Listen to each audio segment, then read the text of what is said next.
This is Alexandra Constantine, and you are listening to the Dicenius Review, where we discuss novels, film, art, and culture from a perspective outside the mainstream. The review is a Substack podcast, but you can listen to us on Spotify, YouTube, Apple, and anywhere else via RSS. If you enjoy the show, please hop on YouTube, Apple, whatever, and like, follow, and share this episode. All right, good afternoon, guys. Today we're going to do things a little bit differently because I don't really have a opening monologue, because today's idea was to invite Mr. Fisto Sobani, right? And my friend Hello. Chris, both previous guests. Unfortunately, Chris had some timing problems and misunderstood East Coast and West Coast, so he's not going to be joining us today. He'll be probably joining us next time. Right. But what's up, Fisto? Welcome. Hey, man. How are you? Pretty good. And this Substack, this podcast is going to be a Substack podcast, okay? We are going to Substack has become the Discourse. So therefore, we're going to answer some of the discourse on the podcast on the Substack. All Outstanding. right? And it's been some interesting stuff, and some people got butt hurt, got ass mad, and others didn't, and we'll talk about it. But before we start, I do want to mention the news that I just got. Big news. Big news that, okay, like right now, Lefty's suicide watch, all right? The venerable Noam Chomsky is no longer with us. May he rest in the fire pits of hell. Wow, and okay. I'm not a huge fan of anybody That's all right. that was a apologist for Pol Pot's regime. All right.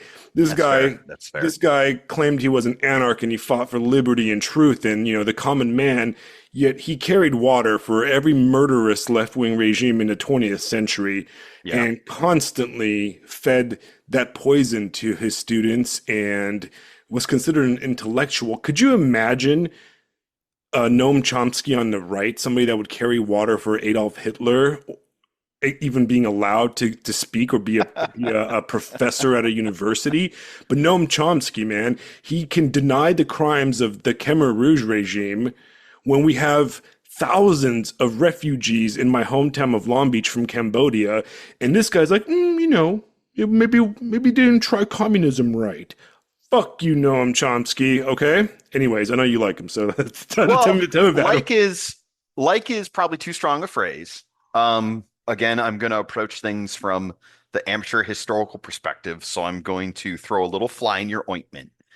But it's very interesting that today of all days, he passes away. What I was telling you before we got started, so years ago, when I'm a young, idealistic dumbass who doesn't know anything about anything, I stumble across Chomsky and a book that he wrote called On Anarchism. And that's where I first got two things introduced to me: this idea of anarchism, and also, more importantly, what happened in Spain during the Spanish Civil War in Catalonia. It was the first time I had ever heard this story. And he talks about it in his book and blah, blah, blah. I really don't remember anything about the book, to be completely honest with you, except that he talked about Catalonia. And that's where my interest in the Spanish Civil War began, somewhat hilariously. And it's also where my interest in anarchism began. Since then, I've certainly read and thought a lot more. Things over the past few years have changed my view on many, many, many things. Anarchism being one of them. And as I said on Substack earlier today, I think the best use of anarchism is to get on the path to becoming an anarch. And you mentioned Chomsky considered himself an anarch, which is obviously not true. I know that to be true because my ultimate falling out with him came when he wrote that piece back in 2016 about how voting for Hillary Clinton was the lesser of two evils, and that we need to vote for her because of Trump and blah, blah, blah, blah, blah. And then I think of everything that's happened in the past 8 years, and I'm just like, you motherfucking idiot. Jesus Christ. Apologies for the language, but like that for me, it's like, okay, you know what? Maybe you don't know what you're talking about. Anyway, put that aside for a moment. Right. You got me turned on to recently. You and other people got me turned on recently to, and apologies to all the listeners if I say this wrong. You can scream at us in the comments. But Ernst Junger his books, The Forest Passage and Hume's Will, which I'm currently reading, have spoken to me in a way that it gives an enormous amount of clarity and words for things that I felt in my soul for an incredibly long time. And especially being like the amateur historian, the social studies teacher, reading Hume's Will, where the hero is a historian, right? Right. It's pretty great. It's providing focus to many things in my life that ironically began when I read Noam Chomsky all those decades ago. So there it is. Hey, maybe he got one thing right. He made Fisto Right. Sobani funny. Right. So, We there's that. we come a full circle, right? Yeah, no, And it's actually pretty wild that of all the days, it's today when you and I are going to talk about all we're going to talk about, and then also how we have plans to discuss Forest Passage, Hume's Will, and how to become an anarch. right. And So, for listeners out there, we are going to be doing a episode on Junger, on Forest Passage specifically, and Umswil, and maybe something else. I just need to catch up with some reading before I oh do yeah, it, sure. so I don't come in completely blind. It's been a while since I read the Forest Passage, so I need to take some notes. And I've had a family guest over here for the last few days, so I've been a little bit too busy because I'm a professional. My podcasting studio is also our guest bedroom, so it's been occupied Extra professional. until this morning when she got back on the plane, and it was a fantastic, fantastic visit, and I'm happy she came. But I didn't get a chance to do much reading during this time. So let's get on to the discourse, right? Off we go. So, I mean, like all of us have realized, I think that the discourse has moved away from Twitter for the most part, or X for the most part, because all it is porn bots and cat videos now. At least that's all I get on X. And we've moved to a much better era where we have long form discussions, and maybe we're in a bubble, but it seems that the only interesting conversation is really happening on what you would call the right, at least self-proclaimed right. And I said this in a note that I just find the left completely boring and uninteresting, and I stand by that because I think that the left has nothing new to offer. We've lived in the left's world since probably the 60s or even before that, and there's no new ideas. You take your average lefty and they have nothing new to say. It's the same old shit over and over and over, or the same old stuff pushed to its extremes. We went from LGBT to trans stuff to, transing children and that type of thing. It's always the same stuff. There's nothing new. There's no product there besides the same old nonsense we've tried over and over and over. So either way, the left is boring, right? But that means that a lot of people on the left have become on the right overnight. And that leads to some interesting dynamics in the realm of discourse, especially when there's some people that have been here for a little bit longer or have had ideas that would be considered more traditional. You know what I mean? Mm-hmm. Yeah. Right. So for people that are listening, what I'm talking about really, I'm talking about the little back and forth between the so-called trad right or the Christian right or traditional right. And in this case, I would say that the best representative of this would be Dave Green, podcaster, YouTuber, and the secular right, the vitalist right, or whatever we want to call it, which is represented right now by Walt Bismarck and the Walt Bright Substack kind of crew that he has circling around him. And for you guys, I went on Walt Bismarck's podcast, on his Substack podcast, and I had a really good conversation with him, even though I pretty much disagree with him on every single point. Either way, I'm sure the rest of you guys have seen my post, which is the clowns to the left of me, jokers to the right. I mean, you're the only one that freaking caught the reference. Come on, man. Well, I mean, I had to be Thanos and I had to do it myself. So, I'm always good for that. I'm always good for the for the low hanging Yeah, fruit. it should have been like Uh, an award. And you know what I said in that is that like well, I'm on your podcast, so that's the reward for getting the reference. right. I mean that There you go. exactly that we're talking about it, right? So I mean, look, that post I made was kind of like I think I was at work when I did it, right? So I shot it off real quick. It's like 2 or 3 paragraphs, Oh yeah, it and had that vibe. I loved it. I love yeah, that. Just boom. and I just needed Screw all I y'all. needed to comment on this topic because I tend to avoid politics. I find Yeah, politics boring as fuck, right? I don't even care who becomes the president. I've told people my goal right now is I don't even want to know who gets elected president next time, okay? I want to be a complete ignorant. I want to be an anarch in the forest and not know anything about any of yeah. that shit, right? Well, Because it's dumb and boring and it's fake and gay and I don't care. that joke I posted right before we started about as we approach the election of 2024, we should all ask ourselves, what would Noam Chomsky do? Right. Part of why that's funny to me and why I giggled so hard when I posted it is that after Trump was elected in 2016, if you remember, Leonard Cohen died. Ugh. And for the readers of The Partisan, you'll know that that's my Substack, by the way, little shameless plug there. But I named it after his version of that song from the French Resistance back in World War II, The Partisan. And that was the joke. Now that Trump's been elected, we should all ask ourselves, what would Leonard Cohen do? He died. Right. So it's just humor. I And have a dark sense of it's it. I good. It's good. apologize. It's like a pseudo nerd humor. Right. Well, Yeah. so for the guys that Anyway, are wondering what the hell are we talking about right now yes. is basically let me see if I can put this. Oh my God. Well, let me take a stab at it. The first thing I'll say is that if you're not on Substack and you're not following notes a lot, you're probably going to be completely lost. So just fair warning. Right. I So think we can do our best to try to, you know, get down to the issues.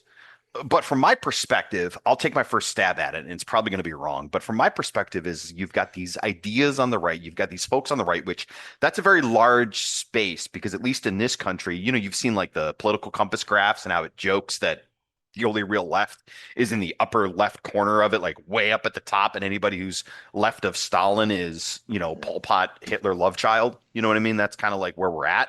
So you right. have this large space of people who are all trying to figure out where the hell everybody is. And in my mind, the debate basically comes down to should the nature of politics, should the nature of the politics in what's the word I'm looking for in resistance to mainstream America, should it have a religious character or not? Should it have a traditional character or not? Is it Right.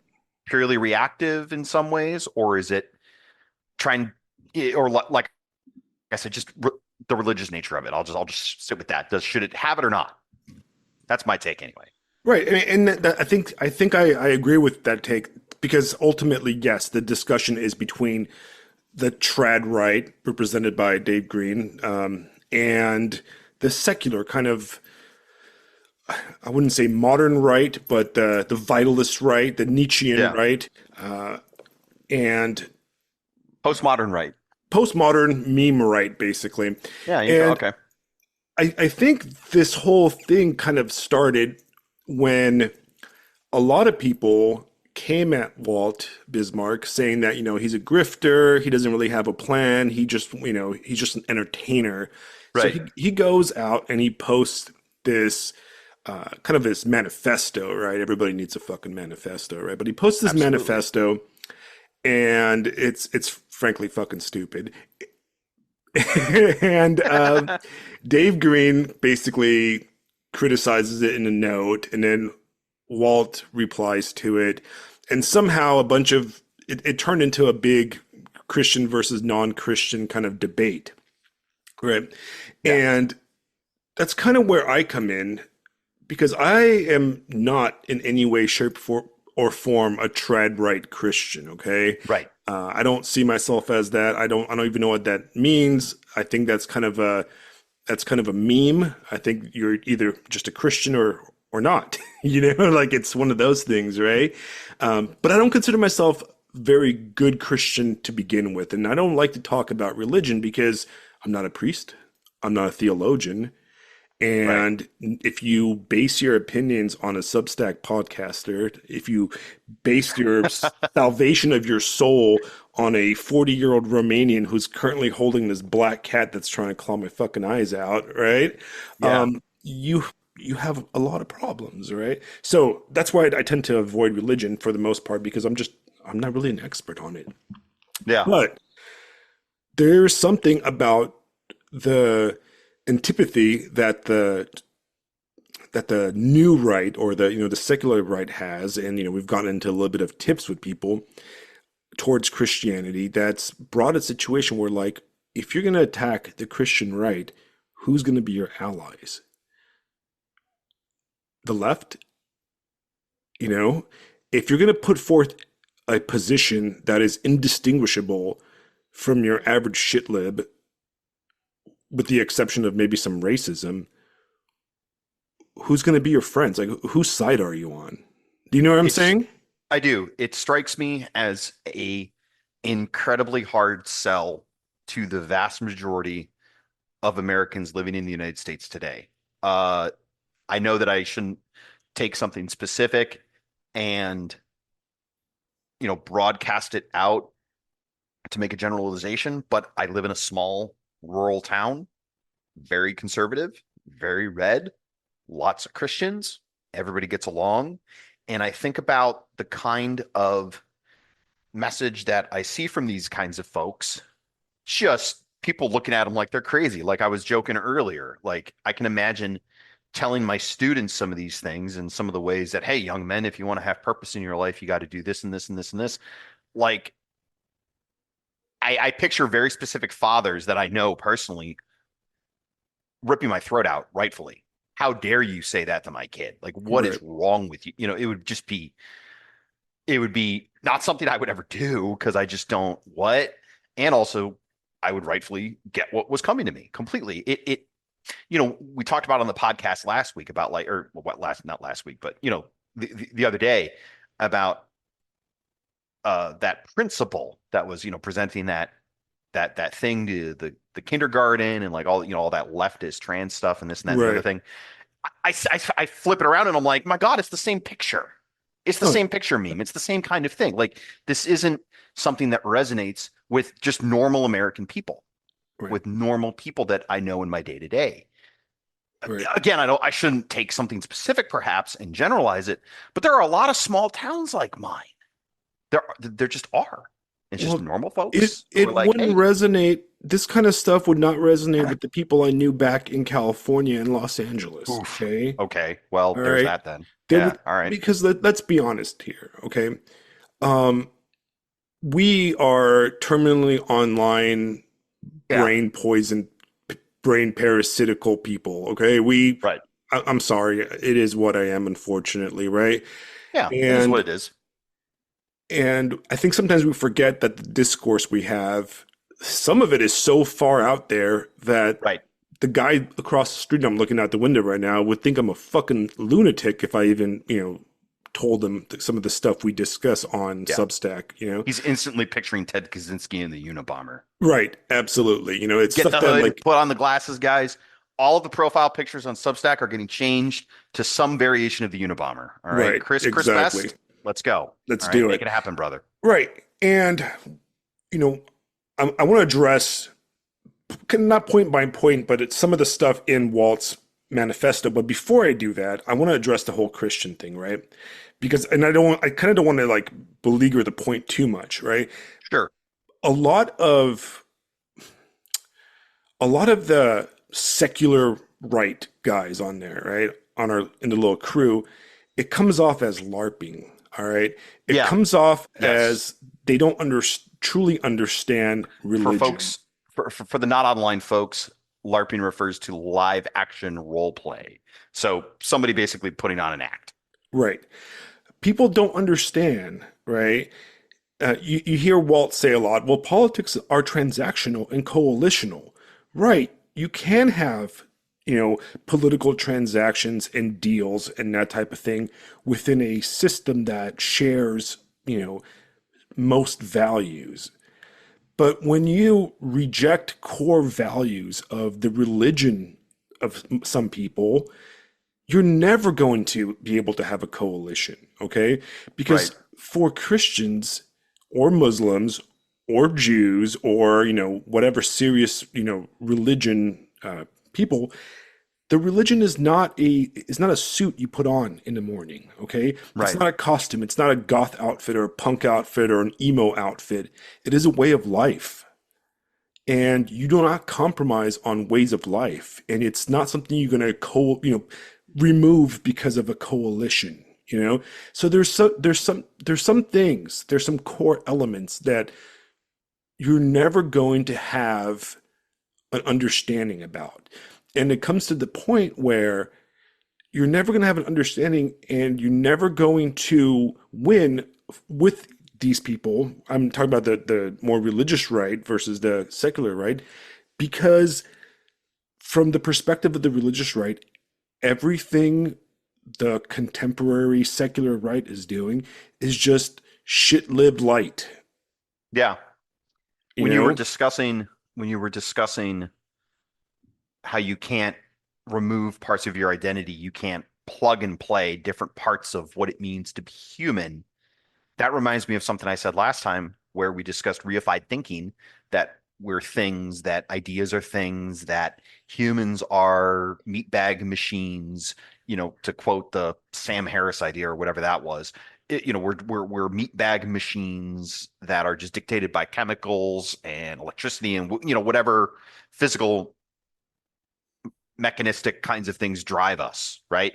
And if you just pull this part out or pull that part out or tweak that or tweak this or zap this, you'll get the human, you'll get the monkey to do what you want. And that's a very, in my mind, left kind of idea, communist kind of idea. If we just get rid of the folks we don't want and put the folks in that we do want, like Stalin's purges and all this stuff, and we can arrange society how we want. And they're looking at it like a giant puzzle. They're looking at it like a giant machine that you just got to program it properly. Right. When in reality, humans are way more complex than that. Humans have a history. Humans come from a place. I look at something that was posted online earlier where someone's talking about their political plan and they address religion as "we will allow you."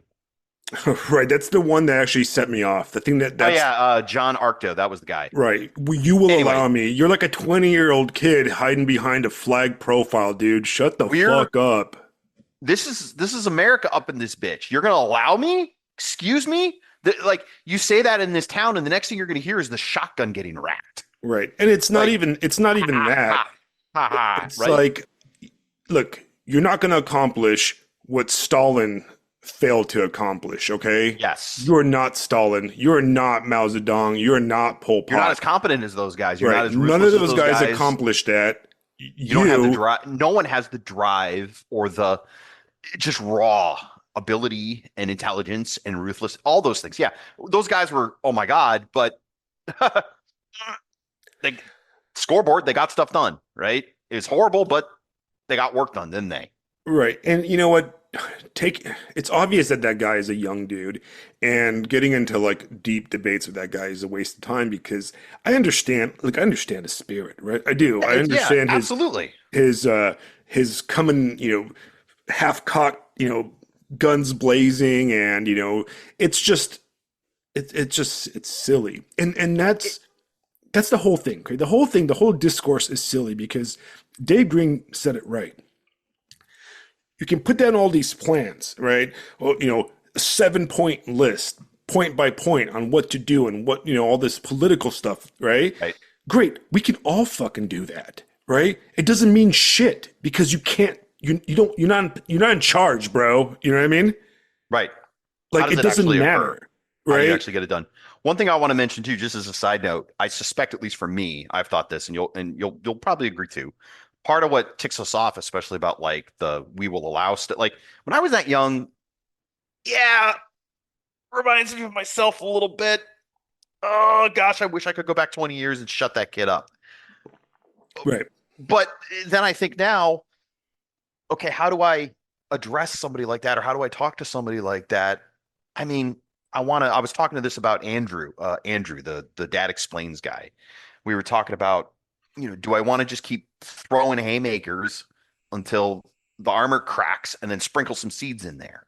Like, how do you reach a guy like that? How do you talk to a guy like that? How do you grab him and go, hey, appreciate the energy, my boy. But take a look at this, take a look at this, take a look at this, read this, check that out.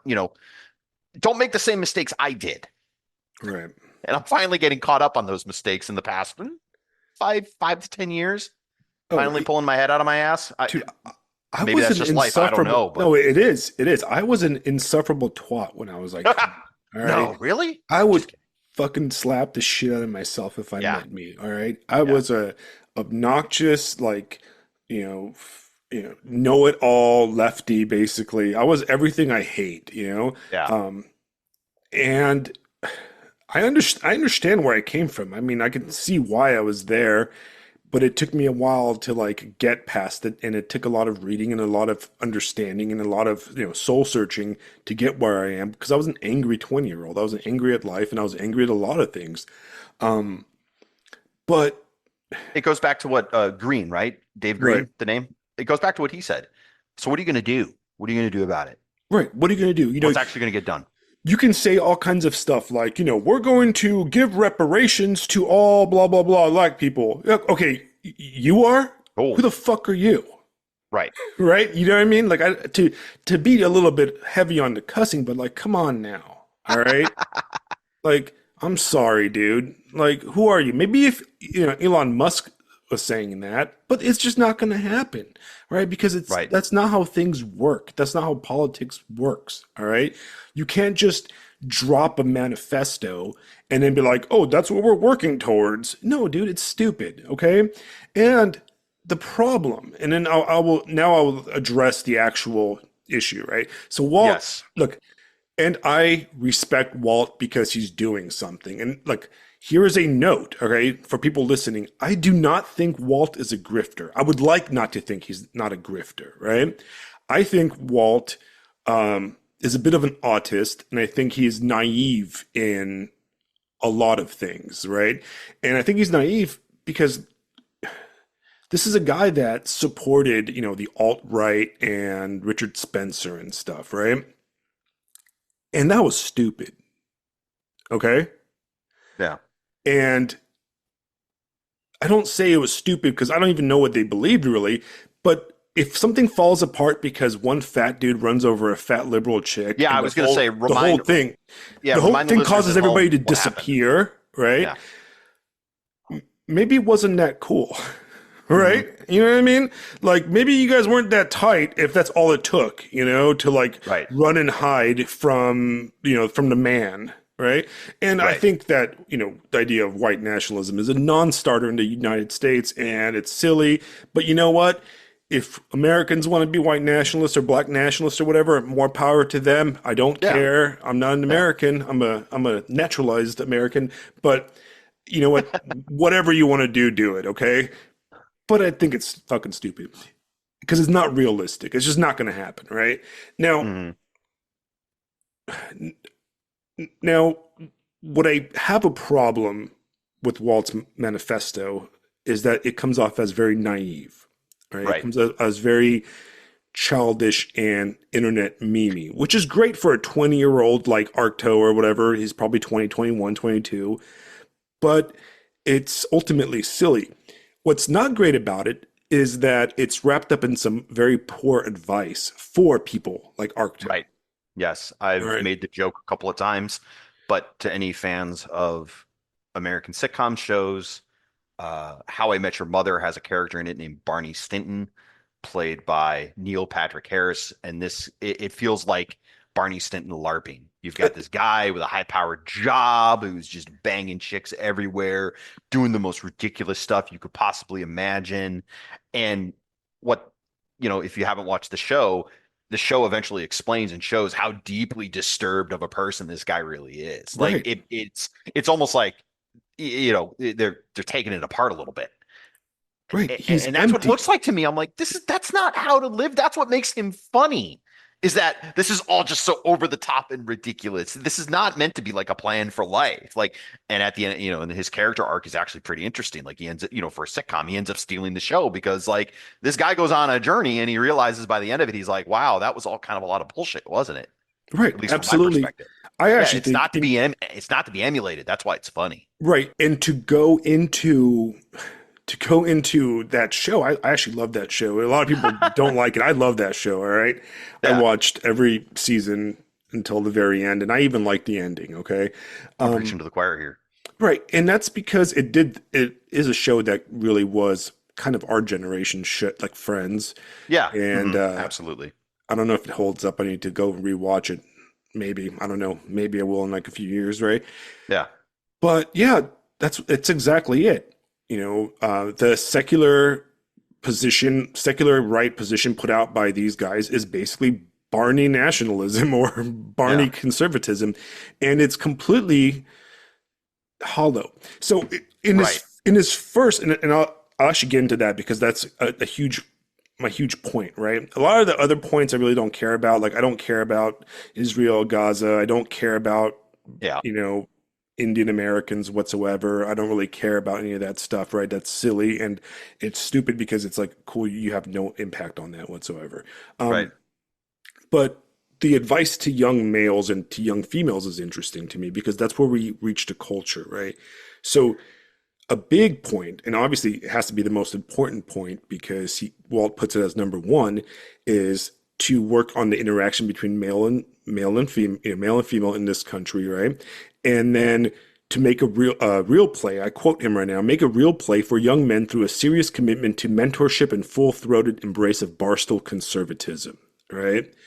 And he goes on, right? I'm going to kind of quote him right here because I think it's Yeah. fair to quote somebody that specifically addresses me. Let me find this little quote.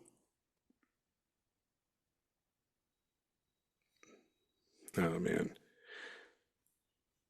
Okay, so he goes on to quote my post, and he says, he quotes my part where I says everything Walt advocates for is at best a band-aid and at worst the regression to aughts American Pie frat boy behavior. And damn it, I wish I would have said Barney Stinson frat boy behavior because that's much better than the American Pie behavior. But Close I mean, enough. that's the same era, right? And I Yeah. said young men don't need money and pussy. Most simple chuds can get both. And what young men need is purpose. Telling guys to hustle tech bro jobs for 400K so they can bang elite chicks on yachts won't give them purpose. The world is filled with degenerate, rich, high achievers who spend their lives snorting coke and end up blowing their brains out. And Walt's reply to this is false. The main obstacle to the world you desire culturally is not overindulgent, rakish ladinish.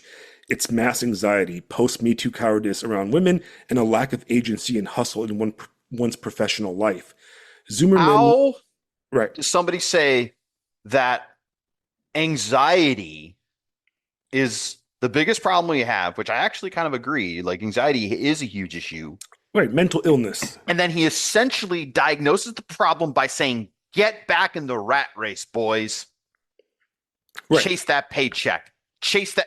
Are you kidding? Has Walt ever been a 14-year-old boy with a crush? You want to talk about anxiety, bro? Right. Right. Come on. Right, and then he goes on to say, Zoomer men need to learn how to get money and pussy so they can get a wife and procreate. What I advocate will move them in the right direction. I'm not sure what you advocate, Walt, all right? Respectfully, Gen X guys do not understand how bad the problem is among Zoomers and how hard it is for decent young men to get what they deserve these days. And this is where he's wrong. I'm actually, first of all, I'm a millennial, right? Right. And not only am I millennial, I'm a millennial that works exclusively with Zoomers. I have a Zoomer brother, and the majority of my friends, if not all of my friends that I spend time with right now in my neighborhood and the parties I go to are Zoomers. All right. And Right. I actually, while I read this comment, I was sitting at work and I work with about 7 people in my immediate area. And I was like, hey guys, what year were you born? And I checked that on everybody, and everybody was a Zoomer. I was the only millennial in the room. And then like a Gen Xer walked by, right? But for the most part, I work with all Zoomers and I know exactly how they think because I spend time with them. I spend time with Zoomer families, all right? Mm-hmm. But I mean, I go on real fast because this kind of really fucking irritated me. And this happened right before this, right? Mm-hmm. He says something like, oh, respectfully, I'm a millennial and you sound more like an out-of-touch Gen Xer. He does sound like an out-of-touch Gen Xer, okay? He sounds like Barney Stinson trying to tell you oh man, you really should be out there banging chicks at the bar, bro. Yeah. Right? And using words like rakish laddish, that's just gay, right? Okay. It sounds gay. It sounds like, okay, like I said, it sounds like a bedroom party at Kevin Spacey's house, okay? Um, look, it's well intentioned, right? It's well intentioned, guys, right? But what the secular right, or this new batch of secular right, the Barney Stinson right, let's just call him that from now on, okay? All right, so it works for me. I love that you like that. Yeah, no, the That just Barney right that's with my the contribution to the discourse right is a joke. what the Barney right The Barney right. Oh fails God. to understand, right, is it fails to diagnose where the fuck all the problems come from, right? Right. Yeah. Because they have the same mentality as they have a very similar mentality to a shitlib, right? For a Right. shitlib is everything in the past sucks and we're going to tear everything down and start all over, right? For Right. a Barney Wright kind of secular guy, all of a sudden everything was great in 1996 and then the woke came along Yeah. and everything stopped being cool. So let's try to go back to 1996 or the aughts, the Barney Stinson era. Right. And then everything will be fine again. I actually listened to Walt's podcast today while I was driving home from work, and he said that he wants to go back to you know an aughts like the sexual era of movies, stuff like American Pie and Oh my God. what's that? What are the movies from that era? Like you I know, gotta be honest, I didn't really follow movies in any of that era. I don't even think I've seen American Pie. I think I right? saw it maybe once ages ago, but I don't really actually remember. I you know what? I saw This it because stuff is just it was filmed in yeah. my high school. Oh, no shit. That's Yeah. funny. Were But you an then again, extra? no, I Oh, think it was too filmed. bad. It was filmed my senior year of my senior year, like during spring break or something. They closed up, but I mean that That's happened funny. everywhere in Anyway, California. Like everybody's that's just California, baby. right. That's SoCal thing, right? Either way, but there was that era of like that, like dude, where's my car? Ah, And there you go. the Vegas thing. What's that Vegas movie that was kind of funny? Fucking O- name it. Ocean's 11? No, the it's I mean, like that's that. what I'm thinking of. It's that like when he gets drunk and he's in Vegas and they're looking for him on his wedding night and Oh, is it Dude, Where's My Car? no, it's like the Is that? Vegas one. I don't I remember. don't even see it. Honestly. I'm fucking old. Maybe Walt Hey, said look, it. when I said I hadn't watched any of this stuff, I Yeah. clearly wasn't kidding. No, I was too busy doing cool stuff back then. Um, e either way, right? So the problem with this is that like there why, Walt, where did the woke come from? Where does all this stuff come from? Right? What's going on, right? And the truth is that the woke is a reaction to all the stuff that came before it, right? The woke did not just appear out of nowhere. It appeared out of a secular de-spiritualization of Western civilization, all right? And this is where the religion thing comes in, right? Our problem right now is not that young men are not getting laid, all right? That's not the problem right now because it's pretty damn easy to get laid on, all these apps. And I know Yeah, tons of quote young unquote. people that can get laid, right? It's that they don't want to because it's spiritually void, right? Right. There is a complete lack of purpose, right? There's a complete lack of spiritual forward momentum, the will to build. Nobody believes in anything anymore. They don't believe in the nation. They don't believe in their people. It's all deconstruction. It's all tearing down. And the woke, right, for all they're wrong, the liberal left is trying to fill that void, that spiritual void, with some kind of belief system. It might be wrong. It might be stupid, but that's what they're doing. They're That's trying to why, find purpose. right. That's why the left is Yeah. attractive to people Yeah. because, and I know a lot of leftist women that are single, have no kids, no family, and they throw themselves on these causes because it makes them feel good, Right. right? And evil, like true evil, right, works best by corrupting, all right, by taking something good and making it wrong, right? Right. And That's C.S. Lewis, isn't it? Or at least that's Right, where but I've I mean seen that that idea. is fundamental Christian Fundamental thing, Orthodox. sure, but Right, yeah, that's fundamental Christian Orthodox belief, right? right, Orthodox Christianity, we believe that sin is a disease. It is an ill that like corrupts you. right. And you take almost everything on the left, and on its surface, and then this is why the left is so easy to recruit, or it's so easy to become on the left. On the surface, everything is appealing. I want equality. I would love to live in the Star Trek Next Generation world where there is no, races don't matter, even different species don't matter, and we're all Yeah. equal and we're I don't all need to worry about money and chicks. right, It's post scarcity utopia, and I have a holodeck. right. So here we go, Everything, boys. everything that the left preaches is something that I would love to have. All right, I would love to have full equality, justice, a justice system that is not corrupt, a beautiful environment that is not polluted by capital, all this kind of stuff, right? Yeah. But it's not fucking real, right? Because the Right. real world doesn't work like that. All right. One thing, one thing that I want to bring on top of this is everything you just said, but I also want to back up and make sure that everybody understands and that I know you and I agree, but we're currently watching imperial collapse, right? Right. You have the United States at the end of World War II, the dominant power in the globe in literally every way that matters. You want to talk about get stuff done? Here you go, boys.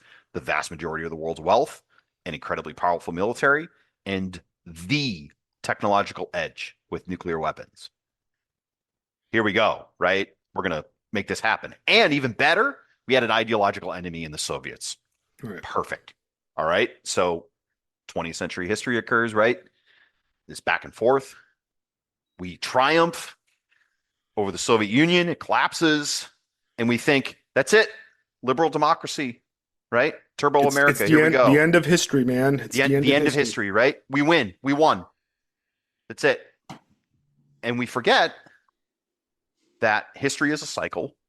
If you don't have anything outside the empire to fight, you're going to turn in on yourself. And that, I think, is another very important thing to consider when we're talking about all this lack of meaning and all of the ways that people try to fill that lack of meaning. Right? Right. And when it comes to ideas like what we've seen on Substack, you don't get through imperial collapse by going back. You must go through. Right. You must go forward. You must surf. Yeah. You must surf the wave. Okay. Look, I had a couple of, pretty haymaker comments for Walt, right? As per usual. And somebody posted and accused me of being blackpilled with that diagnosis, that I'm blackpilled. And it's like, this goes back to Green's original point. What are you going to do about it? Reality is reality, folks. If we're facing imperial collapse, you cannot do anything about it. You really can't. That's not black pill. That's just, hi, welcome to Earth. Okay, whatever. Right.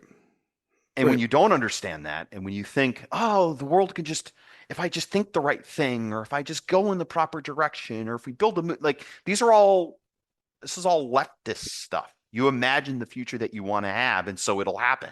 It's one of the fundamental problems with the administrative state in Washington and the administrative state in the West and America and NATO. I mean, look at what's been going on with Russia and Ukraine and all that stuff. Like we simply want to wish Russia into defeat. Right. That doesn't stop bullets, guys. That doesn't stop troops. It doesn't stop drones. It doesn't stop tanks. It doesn't stop anything. You know what I mean? You can't just wish your way into what you want. And if we just believe harder, see, it goes back to what you're saying. People want something to believe in. Well, if you have faith in God, you'll get what, God will take care of you. If you have faith in democracy will take care of you. It's the same thing, man. Right. And it's just all this stuff. Anyway. Right. And that's exactly where my criticism comes into, is that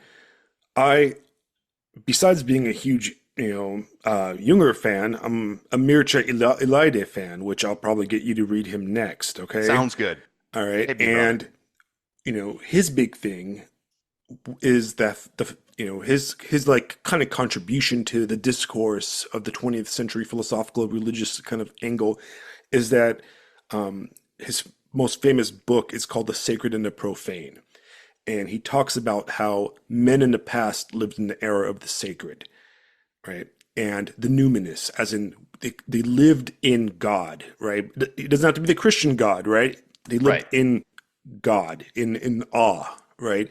In the spiritual, with spiritual meaning, and everything they did was spiritual. There was spiritual time and spiritual place and spiritual essence to every action, right?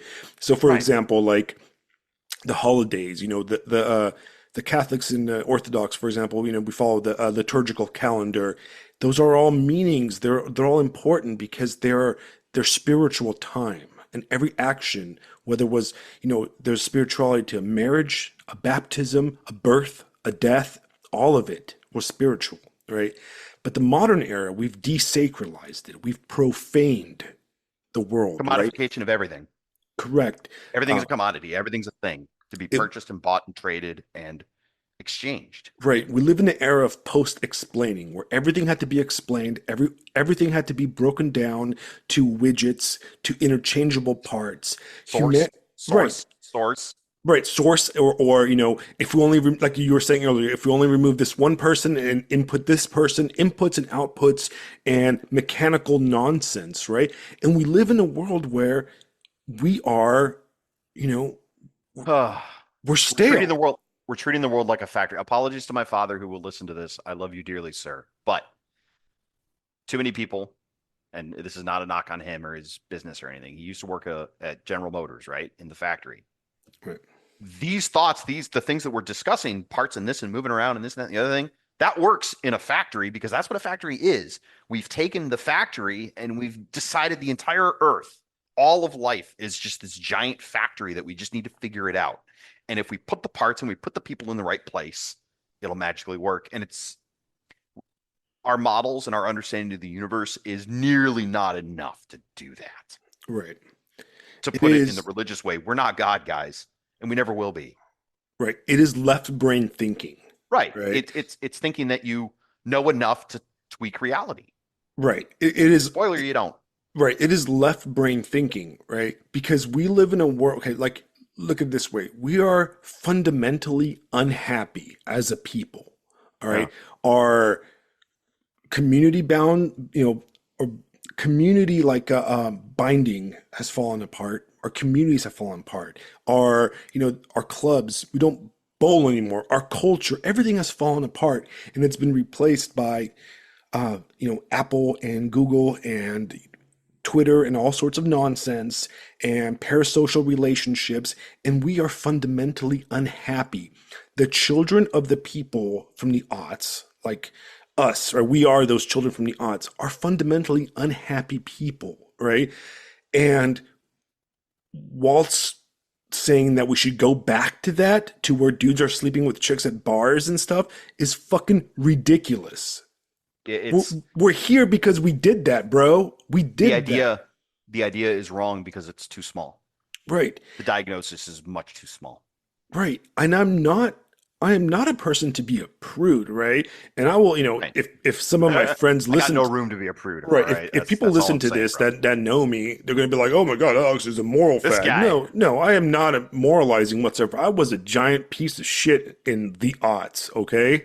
I was a miserable bar hopping drunk that like did everything. I did Yeah. everything Walt says We had for our young fun. people to do. Well, this is the joke I make. Like our generation is on the Ecclesiastes arc, right? We're going to experience everything that a man can before he repents. Right. And I was empty. There was no meaning in my life. And I walked the precipice, and I realized the last minute that I need to pull back because it's not a healthy lifestyle. It was empty. And it Yeah. wasn't until I met my wife, completely unrelated to my sleeping around or drinking or whatever, that I realized that, like, man, there's more to life than this. Mm. It's not until I saw the face of my child for the first time when she was born that I realized what like truly the divine is and what connection with. It's not until I spent time with my cousins and their children and my daughter that I realized what real community is, what real tradition is. And to tell young men that they need to be out there banging chicks and, you know, sleeping around and that's how they're going to get married is just completely absurd because it's not what they need. What they need is purpose, right? What they need is Yeah. to they need spiritual purpose, right? And I'm not talking about go to church and, you know, that kind of stuff, right? They need purpose. And I criticize, right? And I criticize in you know, in a lot of industry, like specifically back in the military days, they would say stuff like, "Well, if you bring up a complaint, you better have a solution." Right. Right? You probably heard that before, Of right? course. Not And terrible advice, right, but right. But you know please. what? I'm going to listen to it right now. So while I was driving, I was thinking about, well, you know what would I do? Right? What would I do? Yeah. What would I offer? What's a realistic offer? Like a political plan, for example, right?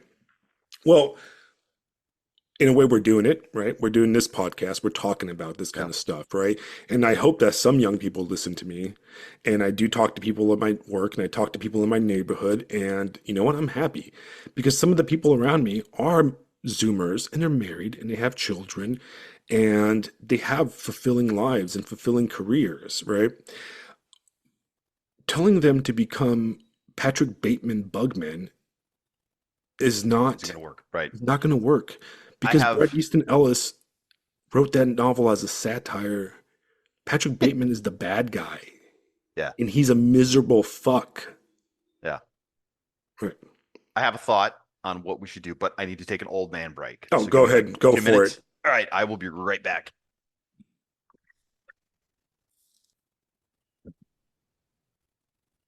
All right. Hello? All right, welcome back. Okay. Hey, buddy. Thank you. All right, man. All right. So So, go ahead. well, listening to what you were thinking, or listening to what you were thinking, listening to what you were speaking about, the mind wanders, right? And I think, listening, thinking, listening, thinking. I think we have a pretty good handle on what the actual issue is. It's a lack of meaning. It's a lack of purpose. It comes from a lot of places. I think imperial collapse is something you and I both agree on, and I want to get to that. But before I do, I want to ask you a question. Sure. I need your perspective on this because it's something I've been trying to figure out. When it comes to the religious aspect of this, I'm an atheist. I'm an atheist because of many, many reasons, but primarily I'm simply not convinced by the doctrines that are out there. And I value free thinking. So thanks, but no thanks. I've definitely gone on the atheist journey of, I was spicy about it when I was younger, but as I've grown older, I really just want to be left alone, honestly, when it comes to that stuff. Right. And people can do what they want, people can believe what they believe. And I think being good at religion, being good at faith is laudable, is extremely difficult to do. And when you recognize somebody who has really gone down that path and has approached any kind of holiness, I think is incredibly just wow, well done, right? So Right. anyway, however, I've never thought that, a lot of atheists, they'll think, oh, there's no God, there's no nothing, there's just everything is a mistake and all these things. And I've never quite thought that. I've always still believed that there's something driving existence, driving the universe, driving my sense of being a person. There's something deep inside me that I can't quite understand and I can't quite explain. But I've simply decided that I'm very comfortable with not knowing for sure. All right, I don't claim to know for sure. And that's really, I think, maybe where my atheism comes from. I'm comfortable with, I don't know. I just don't know. And so I go on and I do what I do anyway. I look at other atheists and I look at other writers and other people. I don't think of myself as like a Dawkins atheist. An old friend of mine, we would joke that we were more Sagan atheists. Carl Sagan, right? Carl Right. Sagan was a pretty cool guy. Like he clearly had this sense of that the world is something bigger. He's even written about like some of the things that he's written. People would be surprised. Like he legitimately thought that different kinds of things like prayer. He said like with prayer, I think, and then also with like psychics and stuff. Like he's like, we should test that stuff.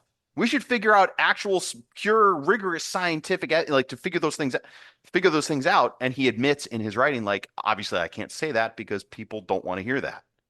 So Right. this guy was a little open-minded, you know what I mean? So you got somebody like him. You've got somebody like Isaac Asimov, for crying out loud, who writes The Last Question, which is just this incredible story. And any atheist or Christian or whatever you believe, you should read that story because the end of it is going to make you laugh. It's very clever, but it gets towards what I'm discussing here. Like these guys believe that there was purpose to life, that there was meaning to life. A lot of them, it was in exploring creation, exploring the cosmos, doing all that kinds of stuff.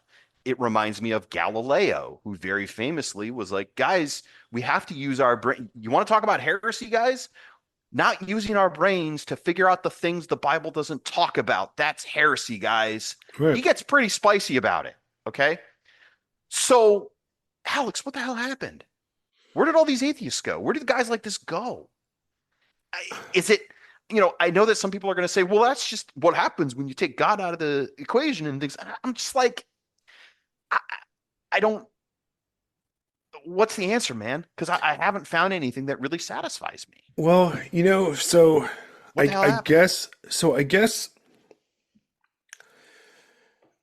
if I'm going to answer this question, I do have to preface it with kind of saying where I come from religiously, even though, like I said, Hit me, bro. this is not me preaching in any way. And if you're listening, do not try to debate me on theological points, okay? Because I am not a We theologian. are laymen.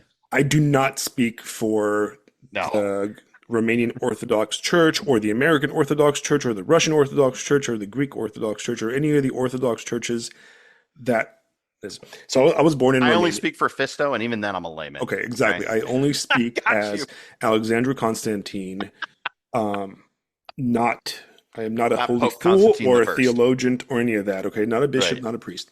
That's funny. Um, so I was born in Romania, and I was Yeah. baptized Eastern Orthodox. I have uh actual certificate of my baptism. Right, my mother's side of the family tended to be the more religious side.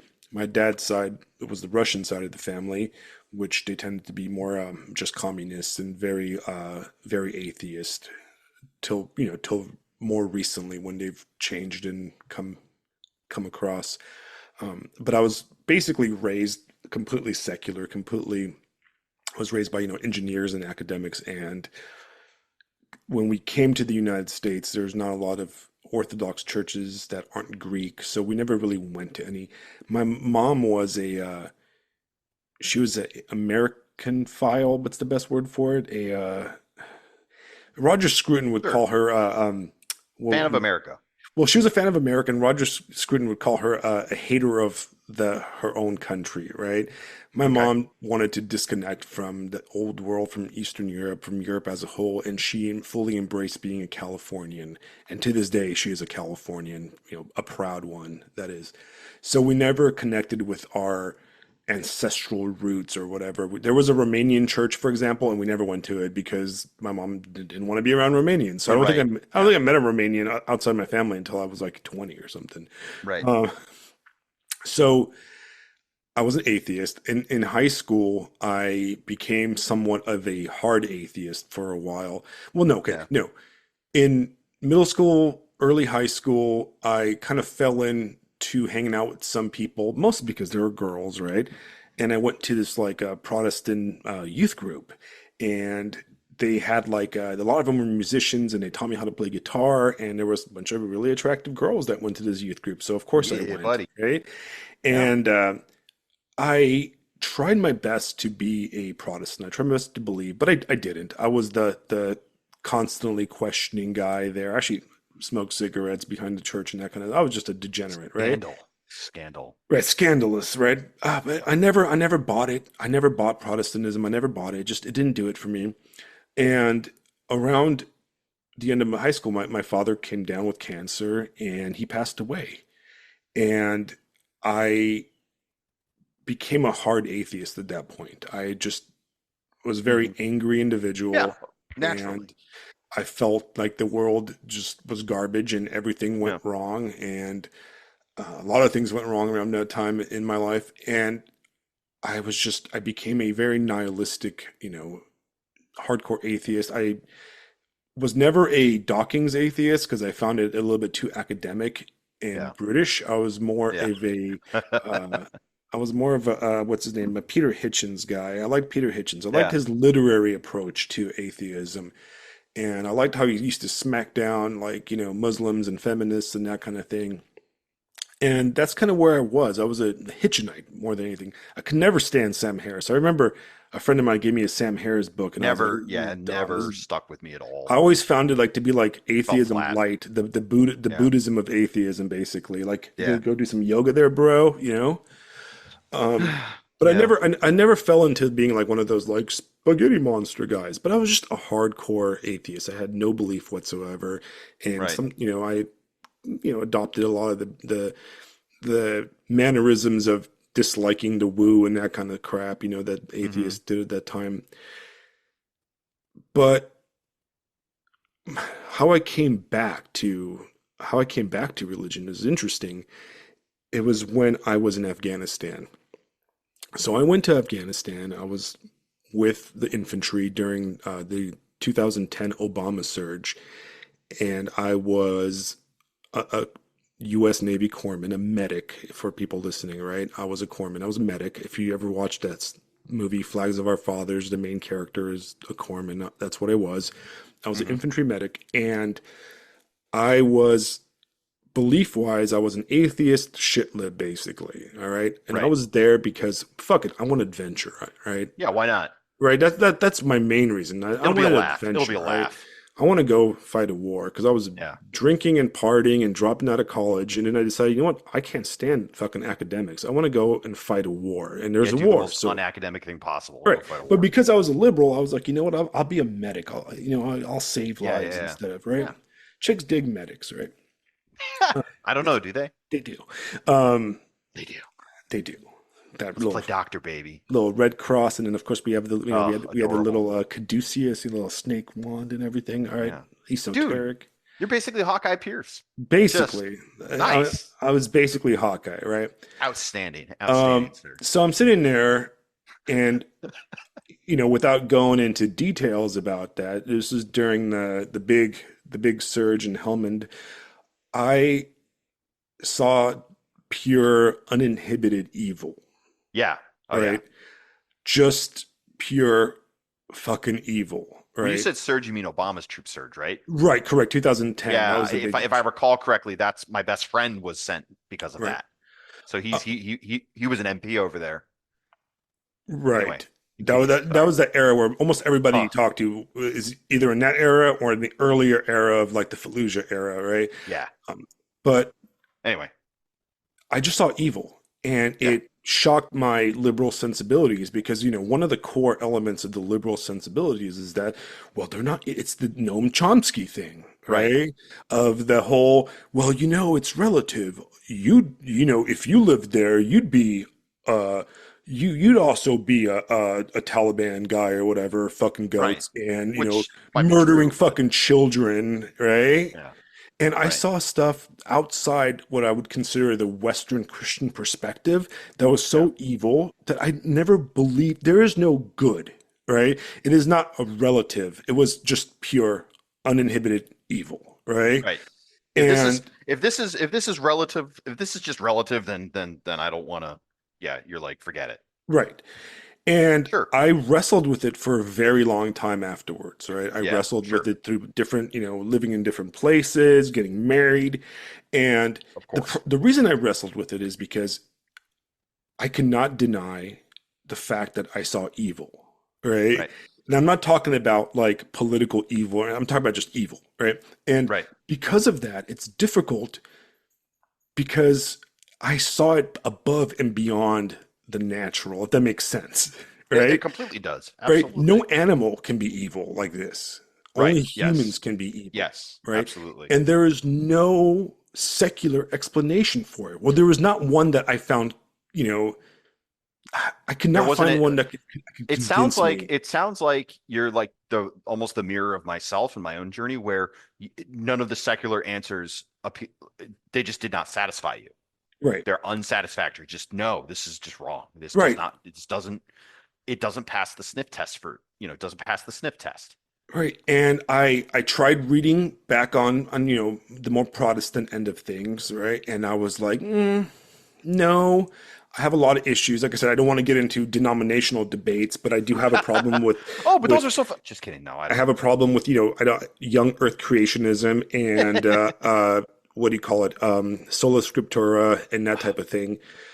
The Earth is only 6,000 years old. Right. And that's a Protestant problem. And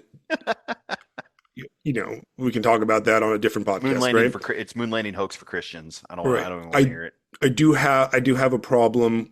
My problem with the Roman Catholics is the Pope, and I think watching the news explains Yeah. why I would have a problem with the Pope, right? Yeah. So The low hanging is the fruit right there. I had a hard time with both of those, right? And Yeah.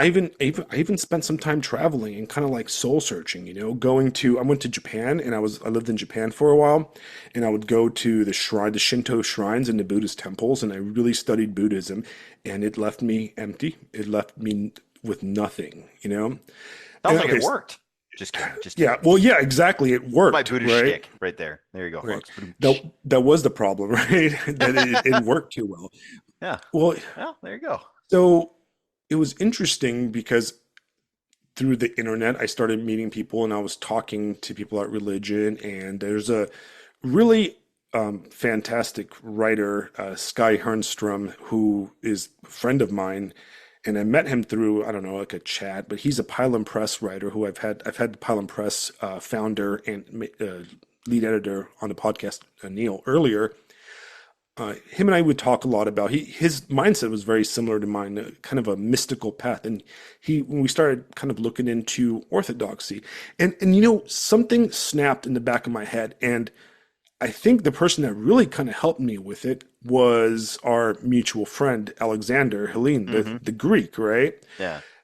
Long Those conversations with him. Greeks. Just That was kidding. Greeks. They're I fantastic. I snapped, love and them. I was like, wait a second. I don't like Christianity because I'm not a Roman Catholic, and a I'm not like a Protestant, but for fuck's sake, I was baptized Eastern Orthodox. And I shit you not, it was like this veil like falling out off of my eyes, right? I've searched for 20 years for like a spiritual meaning, and I've ignored the What was sitting one right in front of your the face? one thing I was baptized at. That's funny. Because, and I cannot speak as an expert on this, right? Yeah. The elements that I had a problem with religion are answered by Eastern Orthodoxy, Mm. right? And the big one is sola scriptura. There's no pope. The Bible is not just the word, but there's the different interpretations of the elders and the church as a whole, and it's a mystical religion, right? So Right. it's a lot more focused on the spiritual and the numinous. And then I'm sitting here like this total asshole going, oh man, I've been like a devout follower of Mircea Eliade, who was from Bucharest and was a fucking Orthodox too. And I'm like, how could I just ignore the obvious, right? Anyway, so I got It's always the together. last place you look. It's always the last place you Right, look. right. And it was almost That's serendipitous, funny. right? Oh, I would say Yeah. almost a mystical experience. I started going back to a Greek Orthodox church that was near me. I became good friends with the priest there, who was actually, I think, younger than me. And I went and visited my home country and visited a bunch of churches. But I'm not, okay, I'm not a good Christian by any Sure. means. All right. I have a hard time having faith. I have a hard time believing anything. All right. Yeah. I 20, 30 years of atheism do not fall off easily, okay? Right. No. And I have to approach it. I mean, reading C.S. Lewis, for example, Surprised by Joy, it was a great book to kind of illustrate how I came to it too, because it was through this love of literature, this love We of should we should do that at some point. Maybe touch on absolutely, like absolutely. when I was in my 20s and in high school, I read probably everything that guy wrote. It's been a long time since I've seen any of it, but like Mere Christianity, Screw Tape Letters would be fantastic. Actually, Screw Tape Letters would probably work out real well because we're here trying to diagnose the problem, right? Right. Well, come on. There's the problem right there. Right. And now that I completely sidetracked with the great autobiographical No, it's fine. confession period. To answer your question is Yeah, that, so what the heck happened to the atheists, man? well, Like why did we go too far? Why did so many of us go too far? That's kind of what I'm asking. because I think there's a loss of humanity there somewhere. There's a loss of love in it's almost like, I think the kind of atheist that I like, and the nearest to, basically one step away from religion is Camus, Mm, right? Uh, and that's why I wish Chris was here, because he's good on this philosophy stuff, much better than me. noted, But noted, noted. Yeah. but I don't know if you're familiar with Camus, A and if little, a little. Yeah. he wrote the myth of Sisyphus, and basically the world is absurd, everything's Yeah. stupid, Yep. but you still got to push that damn rock, and you're doing it Yep. because you got to do it laughing, Yeah. and that is a fundamental human issue, and it's easy to turn away and embrace nihilism, right? Yeah. But I think I think of not Lewis, Sagan. I think of Sagan in Demon Haunted World. And the subtitle of that book is Science is a Candle in the Dark. And a lot of people have been bringing it up recently because back in the 90s or the late 80s, when he wrote this book and was talking about it, is he predicted the United States and the West falling into a dark age because of our, lack of ability to, basically we got stupid. And I see nihilism as something that goes hand in hand with a lack of skepticism, right, which might sound strange to some people. But when I say skepticism, I don't mean cynicism. I mean skepticism as in I'm not checking my brain at the door. And for me, it feels like a ton of atheists, that's what they did. They checked their brains at the door. They threw the baby out with the bathwater. Like, I really do have a lot of agreement with people who say, look, you can't just throw religion out when so many of the things that are good about Western civilization and are good about the United States came from that. Like I'm dead if it isn't for medicine. I'm dead if it isn't for this idea that we should take care of the sick, right? right, So I mean, come on, skepticism. Okay, well, that's probably a good idea then, guys. Maybe we shouldn't, throw that out, right? right. I don't know. No, and I think the Nietzschean idea of the death of God, right, is Yeah, absolutely true, I remember right? seeing some people talking about that, and I really do agree that that was a warning. That was not a ha ha, God's dead. It's guys, it's bad. This is not Right. good. And I look at that, and like I said, I'm not a Nietzschean. I've read some Right. Nietzsche, but We're not. laymen. We're laymen. Yeah, I'm a layman Nietzscheist, right? Yep. But when he says the death of God, I don't think he means the Christian God, or Right. like Jehovah or Allah, or uh, I think he means all gods. And I think what he means, and the way I would interpret it, at least from today looking back, I would interpret it in Mircea Eliade's the death of the sacred, Yeah. right? The 20th century became a profane century, and we disconnected from any sort of sacred, any sort of spiritual, any sort of mystical or mythical element. We've basically destroyed all our stories. Does it have to do with machines? Does it have to do with technology? That we have Possibly. all of these things doing things for us and we don't do anything ourselves anymore? So no Right. wonder we literally have no purpose. Right. We have no purpose. We've given The away machines do everything for us now. purpose, everything, and Yeah. we've taken We're getting into some everything. forest passage stuff right Well, there. well, that's exactly what we're talking about, right? That Yeah. is that is to the return to the forest is the Yeah. key, right?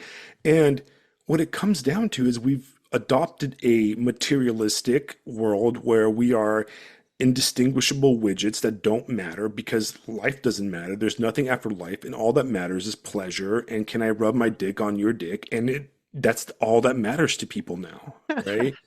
And even motherhood, and the Yeah. being a woman, being a man doesn't matter anymore. It's all No, we're all machines. You're interchangeable. all just and you're you're all just interchangeable cogs. There's no Right. ultimate essence to existence. Just filters, Instagram Yeah. filters and fake stuff, you know? Yeah. And we are such a, like, and that's the problem, right? Yeah. Everything,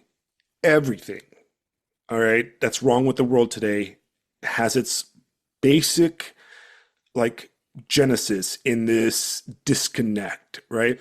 Is if you can imagine that the world's, vital force, the vitalist, let's talk The about the world vitalist, right? spirit. The world spirit, right? Yeah. Is Have you ever seen that Miyazaki movie Spirited Away? I have not. No. In Spirited Away, it's an anime Movie night. movie. It's an anime. It's probably one of the best Japanese animes around. There's Noted. this crazy water spirit that comes, and it is just this slimy, disgusting blob of shit, right? It's just disgusting. There's like bicycles sticking out of it and all kinds of crap, right? And they're like, oh, it's a stink spirit. And it goes into this bathhouse that the main character is like working at, and there's all these other spirits there, and it jumps into like this like giant shower, like disgusting, like a giant hot tub, right? And the main character is really kind and brings it this stink spirit like the best hot water and cleans it. And then she realizes that he's not a stink spirit, that he's in pain. So she kind of reaches in and she pulls out this like kind of like this thorn, or like, it was like a bicycle thing, and Yeah. all of a sudden, all this trash and shit like just shoot everywhere, mud and crap and piss and shit and all just disgusting stuff.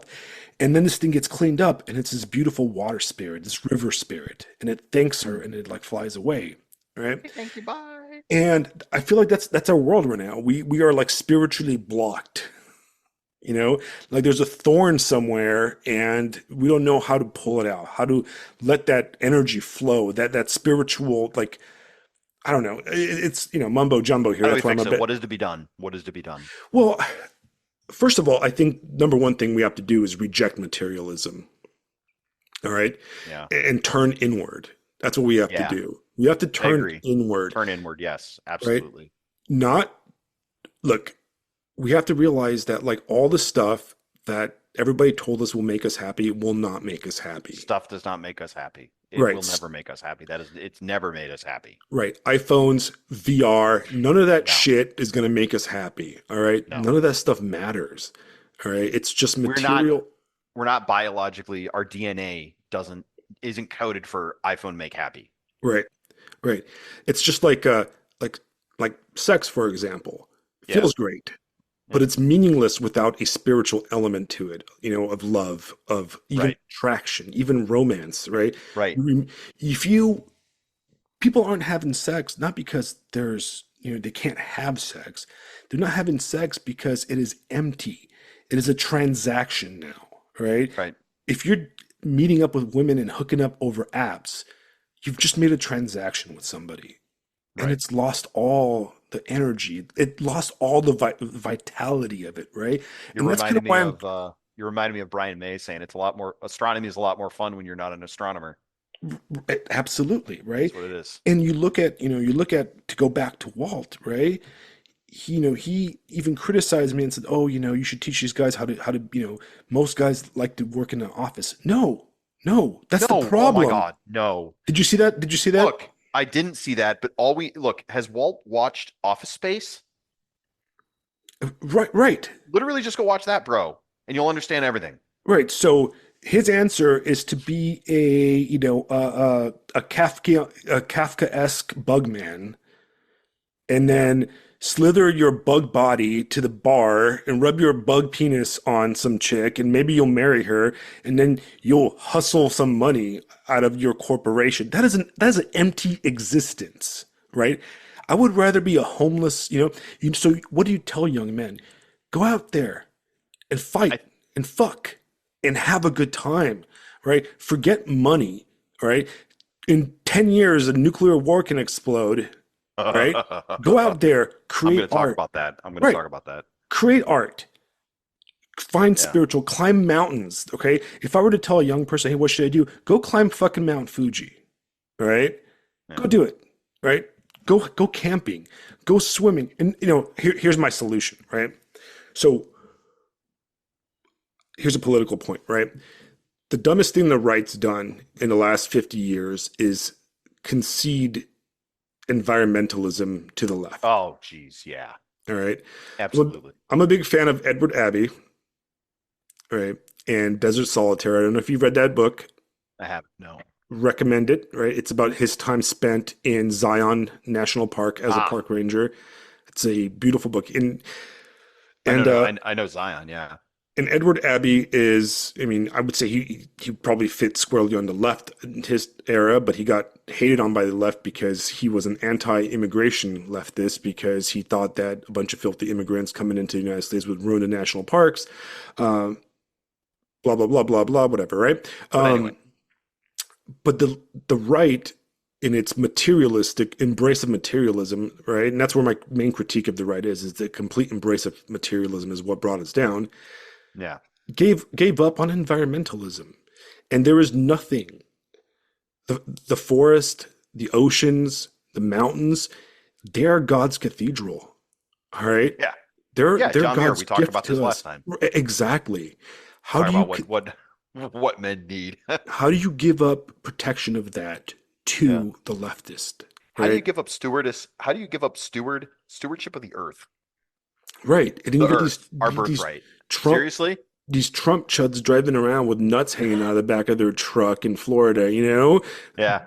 burning Hey, coal just or kidding. whatever, and I'm like, Rolling coal, baby. yeah, Come on, rolling get it coal. right. Like, Get it right. fuck you guys, man. Like you give the left the greatest gift, the stewardship of our earth and The our funny, the funny thing about that rolling coal thing is I know guys that do that, and they're also like really responsible farmers and ranchers. right, Like right, they right. are straight up environmentalists, right? Like that's really funny. I'm just hitting on the stereotype here, right? I know, but I mean, it's just funny though. Like you talk about environment, and it's like I know these guys, and they're like, eh, I have whole classes at my school that talk about like stewardship and agriculture, and it's all like legit stuff. Like it's steward, and people take it dead ass serious. Well, they Like should take it that seriously. yeah, like stewardship of the earth. This is a major deal. Like you don't mess around with this. You don't mess around with the land, boy. And It's yeah.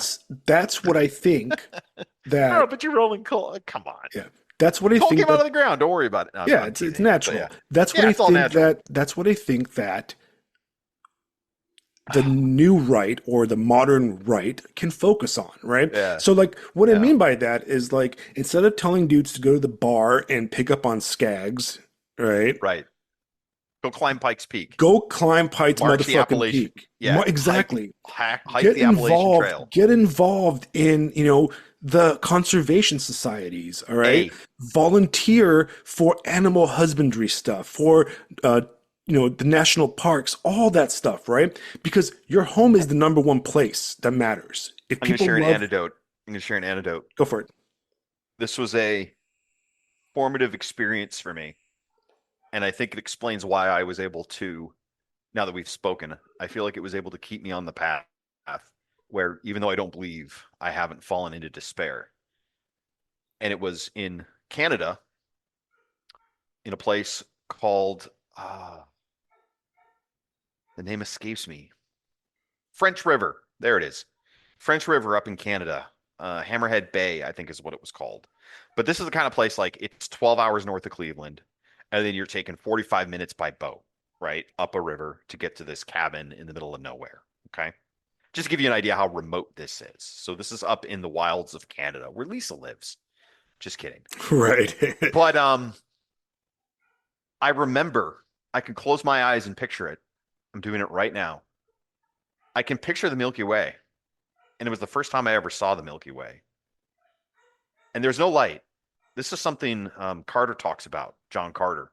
Right. Just if we once a month turned off all the lights planet wide and looked up. I mean, if anybody's seen the Milky Way, you got tears rolling down your eyes right now, right? Yeah, absolutely. It was the most glorious thing I've ever seen. I actually It still remember. is. There's I nothing remember. in my life since. Yeah. I remember exactly a similar experience, and I bring it back to I was actually in Afghanistan on a night patrol, and we sat down to do a vehicle observation post, kind of like watch this road, and I laid on my back, and I was like, I'm gonna take a nap, guys. You guys wake me up if anybody starts shooting at us, If you need Proper a tourniquet, soldier. I can sleep now. I'm doing it. if you need a tourniquet put on, wake me up, okay? But I Just laid on, I laid poke on me my real hard. back. I laid on my back and I looked up, and Eat a tourniquet. you could see the entirety of the Milky Way. You know, Yeah. as much, right? Everything. I mean, you know, basically being in Afghanistan is like being in the Bronze Age. Oh yeah. So Literally. there's no Literally. light from you know hundreds of miles in any direction, and I will never forget that image of Mm, this completely black you can't. sky. You can't. And that's when I had like a moment, you know, I was like, Oh yeah. you know, like we are so small in such a great universe, and it is such a gift for us, and we have to be stewards of it. And that's the kind of stuff that I want to talk about. That's the kind of Yeah. stuff you have to talk to young people about. Look, Yes. it's not easy, okay? No, it isn't. It's not Barney Stinson conservatism is Barney fun. Wright. But all right, the Barney Barney ride is Wright. fun, all right? Getting to get laid is cool, but it's empty. It's like Yeah. sugar. It's like candy, This okay? goes back, I think, our two antidotes, I think, go back and suggest that we're on the right path when it comes to rejecting materialism, because what does materialism do? It fills the sky with light, it fills the sky with smoke, it fills the sky with pollution, and we don't even bother looking up because we've got these little dopamine devices in our hands. Right. I mean, what It, the fuck? we're just addicted to the sugar, Yeah. you know? Yeah, we're addicted to this garbage, and everything is just 100 miles up. Right. I mean, easier said than done, Young but men yeah. today, look, so young men today, this is what I'm doing. Okay, this is what I'm fucking doing, okay? And All right, I all will right, all say right. what I'm doing. Yeah, let's talk about solutions. Let's talk about what we're All doing. right. I have skin in the game. All right. Yeah. And I Yeah. like that phrase, you know, Nasib Talib or whatever who came up with it or whatever his name is. Not my favorite guy, but I like that. I like that phrase. And It's a good phrase. it's a good phrase, right? And here's the thing, right? I'm married. I have a Mm-hmm. child. Mm-hmm. I own a house, Yep. right? I did it all on my own terms. Not a Yep. nepo baby. I didn't come from money. I'm not a trust fund kid.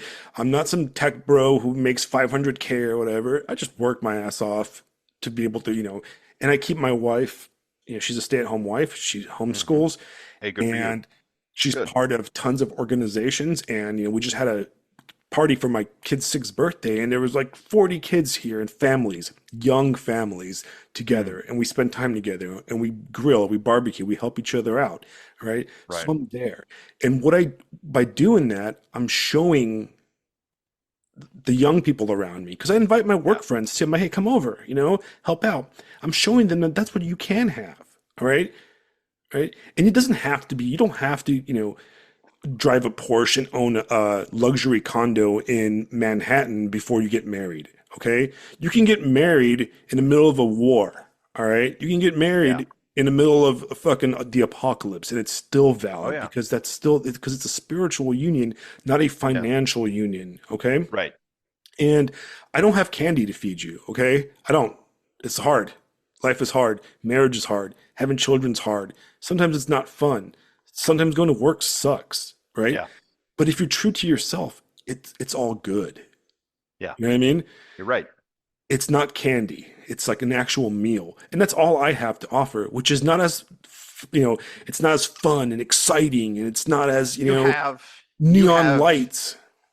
you have the only thing that's ever worked in getting young men going in the right direction, and that's a fucking example. Right. That's And all that's ever worked. and that's why I criticize people like Walt because he's anonymous. Right. For all I know, he could be some fat, obese fucking tranny somewhere. Right. You know what I mean? Like, Ah, how is he telling guys how to live their life in a degenerate thing? How yeah. do I know? How do I know he's not just some nerd, like, you know, some 90-pound nerd, you know, tech How do we know bro? he's not some DEI Karen? Right. Absolutely. Right. Hey, at least I am who I am. Right. Yeah. You can look at my pictures. There's pictures Yeah. I posted. I posted pictures of my dog, right? Yeah. Like I have nothing to hide because I'm not doing anything illegal. Yeah. I'm not going I to get I'm slightly different on it, and I only want to address this just because I know someone's going to be like, "Well, actually, fist."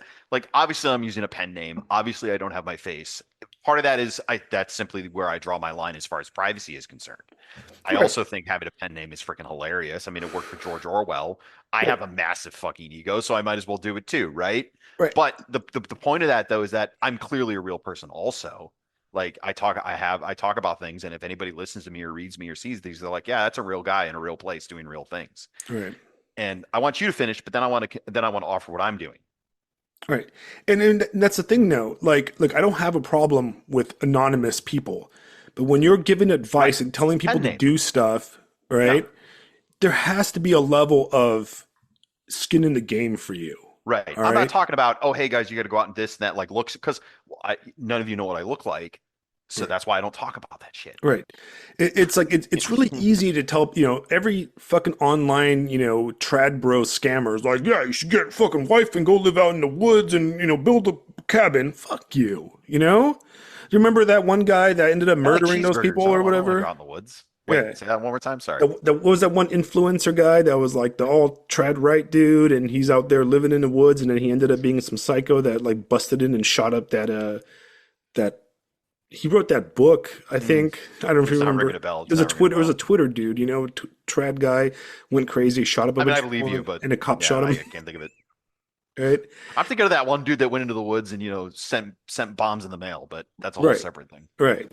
But ultimately, look, I don't begrudge, and I need to address this. I almost forgot to address this. Okay, Ah, I do not begrudge people who don't have children. yeah, of course All not. right, the Christian faith does not begrudge people that don't have No. Oh my children. God, no, it Okay, absolutely because doesn't. there's these people called nuns and Yeah, priests that yeah, do not have children. The holy people. Orthodox Church allows married uh, priests with children, but once they become priests, if they become priests as single men, they're not allowed to marry Yeah, after. They have to be married before entering the priesthood. right. But the childless tradition has been a fundamental part of the church and Yeah, almost all religions since the very beginning. All right. yeah, that is not strange Right. at all. It's not weird at all. It's completely normal choice that humans can make. Correct. But once you 100%. enter the world of the spiritual, the childless, right? Yeah. You don't have skin in the game when it comes to making a lot of decisions that affect the family, which is the basic unit of Mm, civilization, yeah. right? It's hard to take, advice on life from somebody that doesn't have life together, right? Yeah. And it's okay to be a dissident. It's okay to be a avant-garde on the edge of society. We need those people, and I like those people. Yeah, But man. those people are not to be emulated by everybody. Not Right. everyone, It's not, it takes all types. exactly. Not All it everyone is. can be Burroughs or Kurt Cobain or, Hunter S. Thompson or any of that kind of stuff. And not everybody should be because that most of these people, most of the avant-garde have shitty fucking lives and die This miserable. this Okay? goes to something that I was thinking when you were describing your spiritual journey.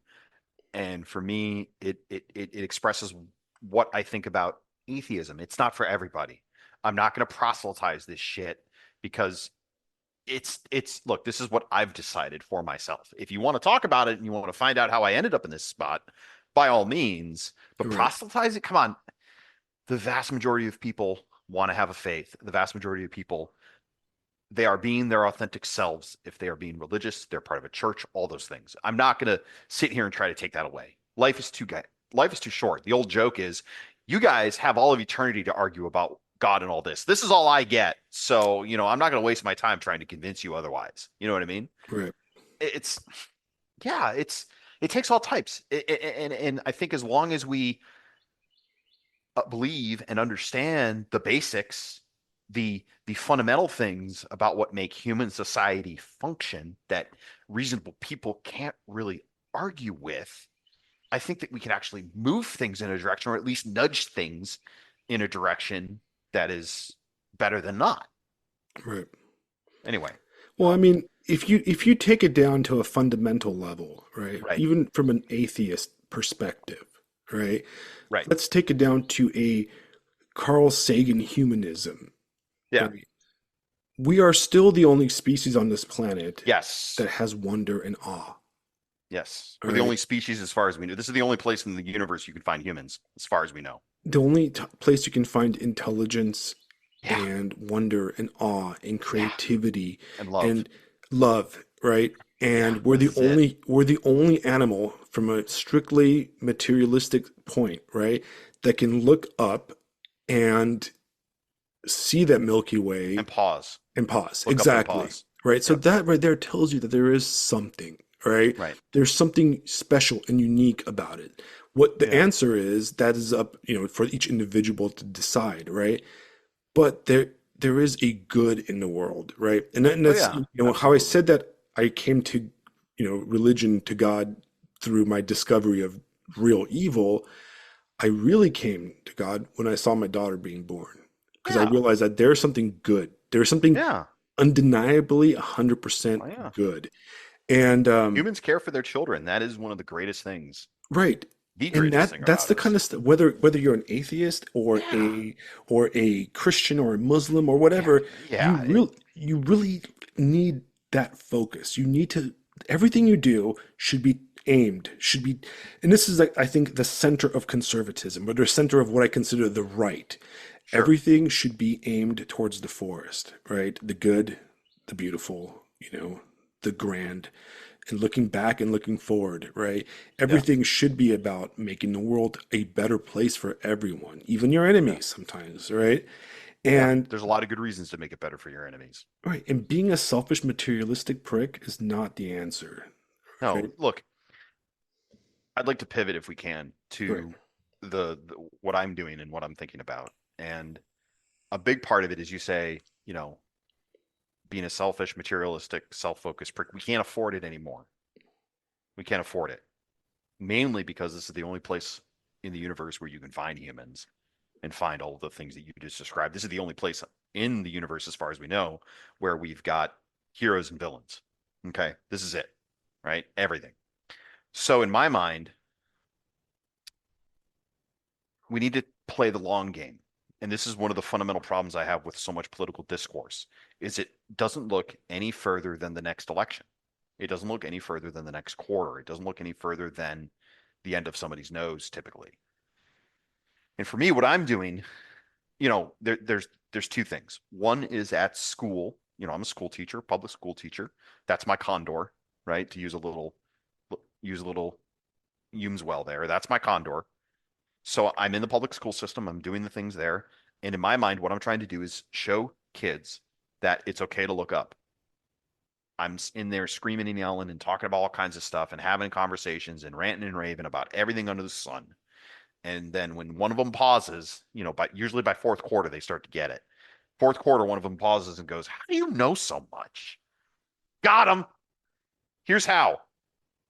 I've spent 42 years of my life being curious. That's how. And you can be curious too. And it's good to be curious. Look up, just explore and learn everything you possibly can.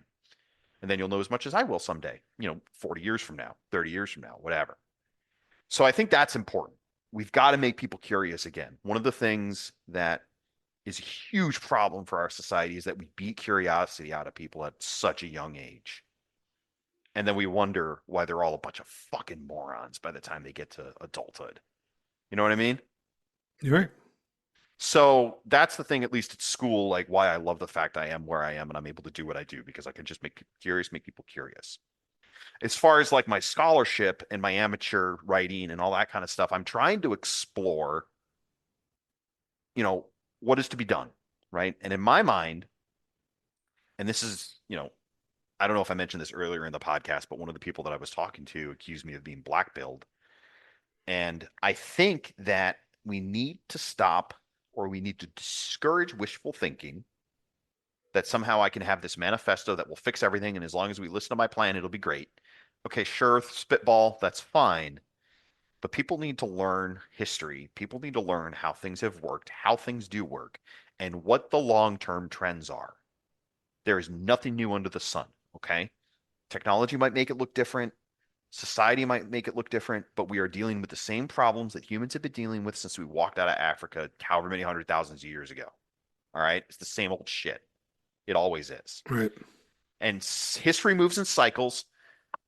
Empires rise, empires fall. And as we addressed earlier, a major problem that we are dealing with is the fact that we are in the middle of imperial decline. I've been thinking about this a lot, and I think it would be worthwhile for at least part of the right, or at least part of whoever, to consider What happens after the empire falls? What happens after the empire disintegrates? And in my mind, if it's a slow, a lot of people think, people act like everything's gonna fall apart tomorrow, right? History takes a long time. Okay, it just does, and it's never going to quite happen like you think it's going to happen, Right. especially when you're in the middle of it. Like, you've got to take a long-term view. And if it's going to be slow, we've got to think about how to prepare for our grandchildren, for your kids, my kids, kids, 4, 5, 6 generations down the line. What kinds of things are they going to want to know about us so that they can make sense and get through their own version of the bullshit? Right? Right. Am I making sense? You're making perfect sense. And then I also think that we need to stop and really think about what if there is some kind of ultimate catastrophe. And we all know what I'm talking about. At least I think so. It's not climate change.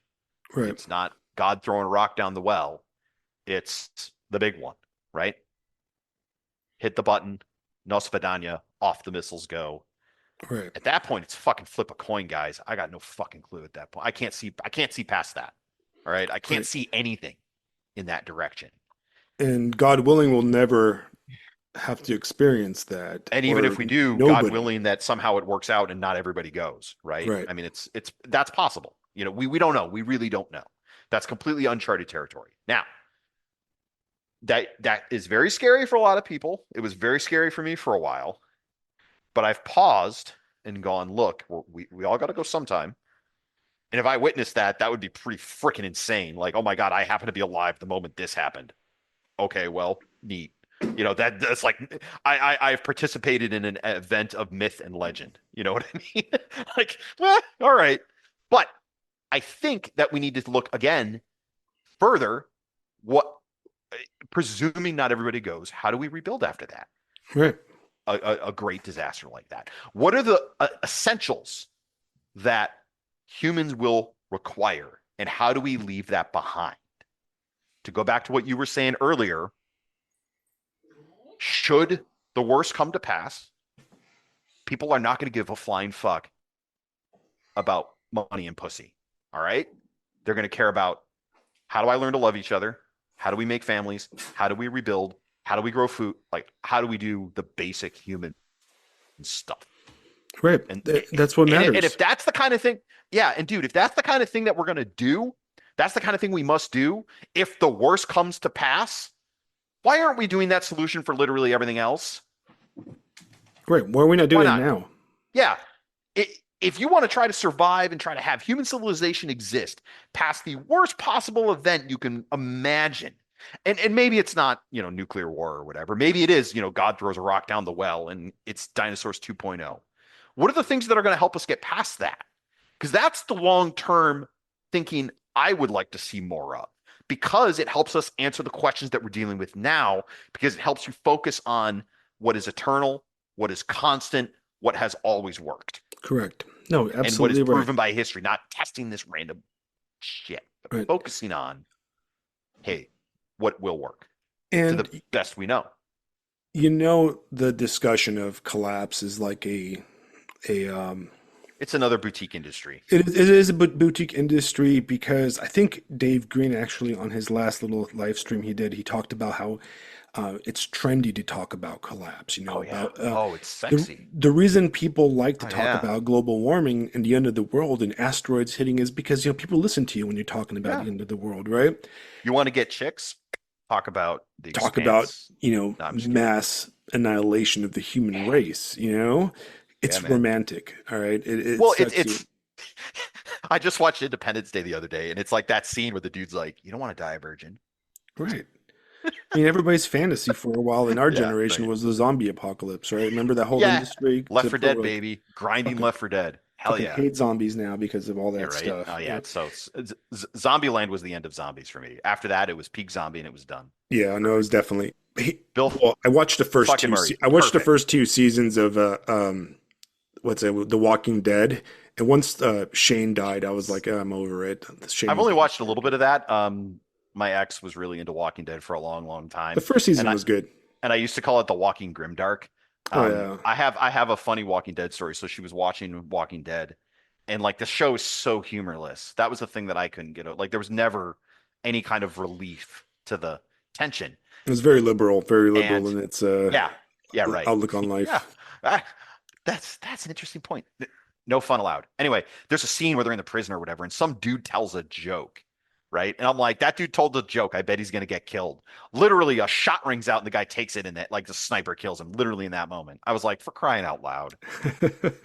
It was after that she stopped watching it. She's like, yeah, I can't really take this. And then we started making fun of it, like, There's no oh, we're gonna fun. live. Yeah, we're gonna live in the trunk of a Buick. Woo, you Yeah, know. there's no fun in the Soviet Union. Yeah, right. Um, Yeah. Anyway, Interesting from a history. Okay, now, hey, you know what? Let's jump to his history real fast, all right? all right. I'm gonna throw my concept, my theory to you. So, Okay. in the collapse fantasies, the United States collapse Yes. fantasies, right? You Yes. tend to have your typical Civil War II collapse Right. fantasy. Then you have the huge implosion, like Yugoslavia or the Spanish Civil War. That tends to be like the Balkanization. two. Hmm? Balkanization. Right, Like, Balkanization, go. right? You got Yeah. your Right. Yugoslavia and your Spanish Civil War Spanish that Civil War. Right. Yeah. that kind of leads to that, right? And We. I don't actually feel like either of those two really map very well on the United States. All No, right. they don't. They really Um, don't.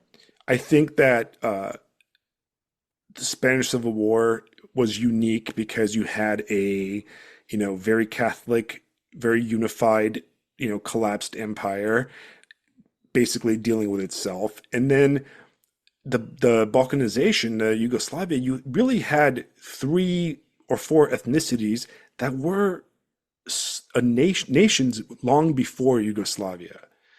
Yugoslavia was a timeout of what was going on already. They're already fighting each other long Right. before that. And you Yeah. don't have that here in the United States.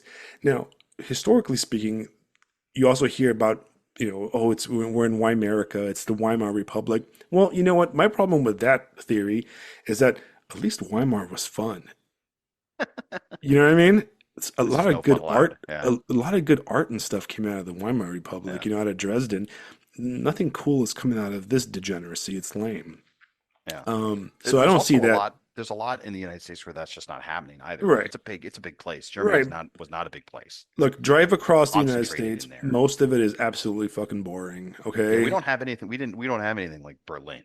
right. I don't It's think. non-existent. Maybe you get some Weimarica vibes out of Los Angeles or New York, but even Los Angeles, you Yeah. don't, I mean, I don't know. I Those don't are on the feel. opposite sides of the country. Yeah, Like it's not concentrated in a single spot.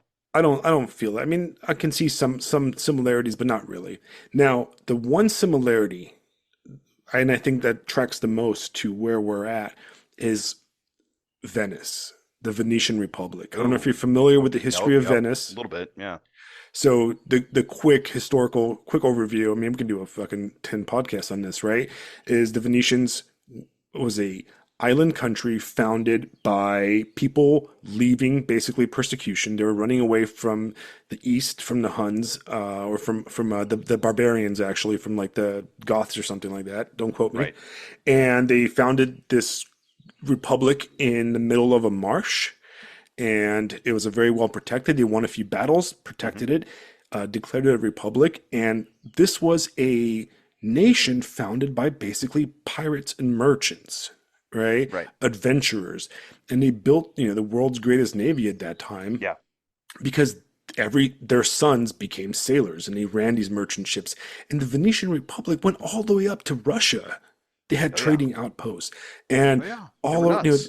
part of the Dalmatian coast and all over the place. They were a Yeah. huge merchant empire.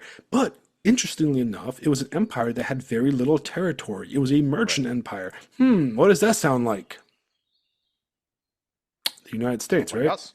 Right? Yeah. It was a nation founded by merchants and bankers and Mm. entrepreneurs.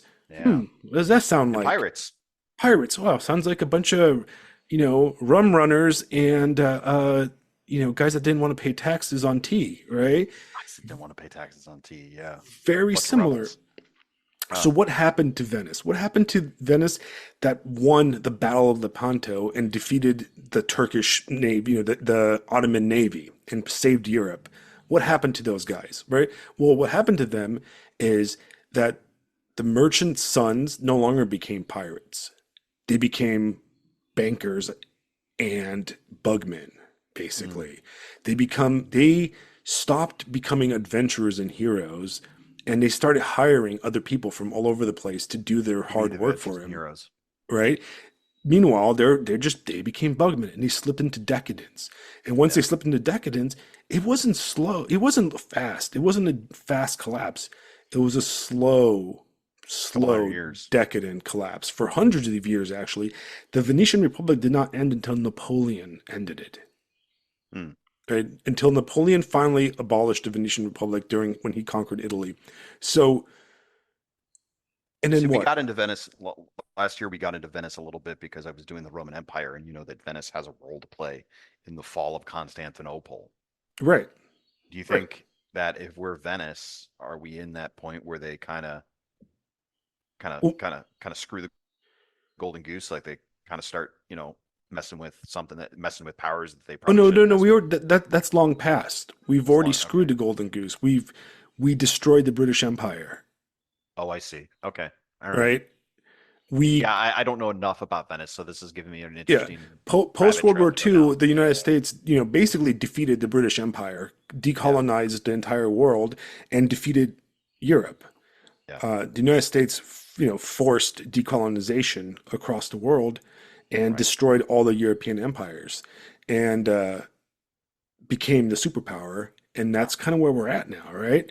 Mm. Um, but yeah, Venice slipped into slow decadence where all they cared about was their masquerade balls and their Venetian masks and, banging each other and Yeah. just decadence. And what is Venice now?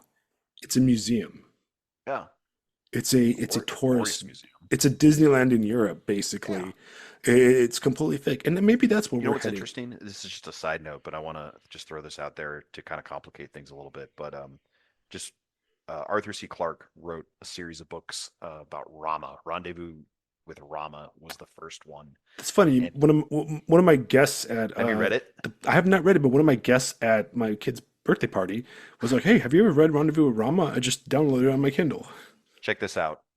In that world, Clarke imagines humanity being propelled into space because an asteroid wipes out Venice, and that loss of Venice and all of its history and all of its art and everything was just this. It literally scared humanity out into space. That's interesting. I mean, we are Well, losing it. It's sinking in underwater. yeah. So it's interesting to me because one thing that I think we need to keep thinking about, and this is kind of going back to what I was talking about before, what you're describing is that if we have the slow decadence, the slow decay of Venice, or the quick, global war boom, regardless, there's going to be some kind of a disaster, and we probably won't be able to really change humanity until after that disaster occurs. Right. Which, if you pretend that Clark and Venice and all that stuff, there it is, right? The long, slow decline, and then it gets wiped off the earth. And that actually, humans only learn the hard way, right? Right. But ultimately, like Anyway, now, when you look at that kind of scenario, you have to, and this is where I will step in with the more mystical, spiritual, religious aspect of it, is yeah, there that, you go. yeah, that's exactly what's happening. That's what the Bible tells us it's going to happen. Everything we build will turn to shit, right? Yeah, Because it all turns to dust. humanity is ultimately poisoned by original sin, and we will never, everything we build, every huge edifice is the Tower of Babel, and it eventually will collapse and the world Yeah, will end. And the cycle of history. but that doesn't mean we shouldn't try. No, of course not. You know what I No, mean? I mean, if you don't try, it's not going to come back up. Right. All nations will come to an end. All mountains will be ground down by the waves, in the wind. But you know what? I'm still gonna paint that fence. Yeah, All right, and of course. I'm still gonna plant those flowers, and I'm still gonna raise those kids, and I'm gonna live the best life I can, and that's what matters, right? Yeah, at the end of the day, you're right. Because Right, then those things are how you get to a place where you can build those space probes, build those spaceships, go to those planets, and do the same thing. You can do the right, same damn thing. Paint that fence, have those kids, but it's on Mars or Alpha Centauri or wherever. right. Man, we're getting deep here. Yeah, man. you know. But I mean, that's what it's all about, right? Now, Yeah. if I were to ask you, hey, Fisto, Yo, bro, what's up? what can I tell my 20-year-old son to do right now? All right, fine. He's not going to listen to Walt Bismarck. He's not going to be a a Barney a Barney rightist. What are we going to do? Well, I'd want to get to know him first. What are your interests? What do you like to do? What excites you? What makes you want to go live life? And if he doesn't have any ideas, then we would just simply start exploring things and find out what clicks into place. And then I would tell him go do that Right, and figure it out. And if you need advice, and I'll help you. And